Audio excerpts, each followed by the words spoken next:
ನೋಡಪ್ಪ ಮಧ್ಯಾಹ್ನದಲ್ಲಿ ನಾಟಿ ಕೋಳಿ ತಂದೂರಿ ಚಿಕನ್ ಇವತ್ತು, ತಂದೂರಿ ದಹಿ ತಂದೂರಿ ಇವತ್ತು.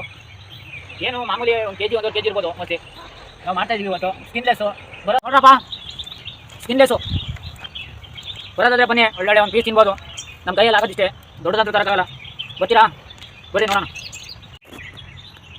ತೋರಿಸಿ ಕಡೆ ವೆಂಕಟೇಶ್. ನಾಟಿ ಕೋಳಿ ತಂದೂರಿ ಚಿಕನ್ ಇವತ್ತು ಮಶಾಣದಲ್ಲಿ ಸ್ಪೆಷಲ್ಲು.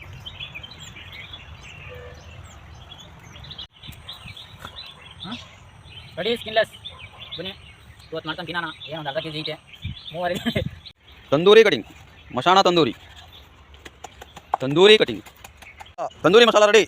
ಹಚ್ಚುವ ವಿಧಾನ ವೆಂಕಟೇಶ್, ಹಚ್ಚಪ್ಪ ನೀಟಾಗಿ. ಕಾಲು ಪುಡಿ ಜಾಸ್ತಿ ಹಾಕಿದೇನೋ.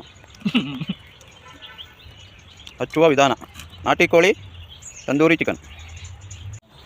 ನಾನು ಒಂದು ಸ್ಲಮ್ಮು ತಿನ್ನು ಕಲೆಕ್ಷನ್ ಮಾಡೋದಷ್ಟೇ, ಮೈಂಡ್ ಬೇಕಿದ್ದವರಿಗೆ ಮಾಡೋಂಗಿಲ್ಲ.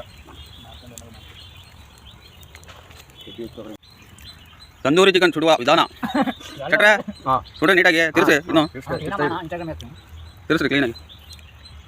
ಬಿಟ್ಟರೆ ಒಂದು 5 ನಿಮಿಷ ಬೇಕೊಳ್ಳಿ. ತಂದೂರಿ ಚಿಕನ್, ಮಶಾಣ ತಂದೂರಿ ರೆಡಿ. ಮಶಾಣದಲ್ಲಿ ತಂದೂರಿ ತಿನ್ನೋದಾದ್ರೆ ಬನ್ನಿ, ಇಲ್ಲಾಂದ್ರೆ ಬೇಡ. ನಾವು ತಿಂತಾ ಇದೀವಿ ಬನ್ನಿ. ತಂದೂರಿ ಚಿಕನ್ ಟ್ರೈ ಬರೋದಾದ್ರೆ ಬನ್ನಿ. ತಂದೂರಿ ಲೆಗ್ ಪೀಸ್ ಚಟ್ರೆ ನೀವು ತೊಗೊಂಡು ಪೀಸು ಟೇಸ್ಟ್ ನೋಡ್ರಿ. ಕಲ್ತೀನಿ ತಿನ್ನೋದು ಪೂರ್ತಿ ಅದಕ್ಕೆ ಅಂತೆ ತಿನ್ರಿ.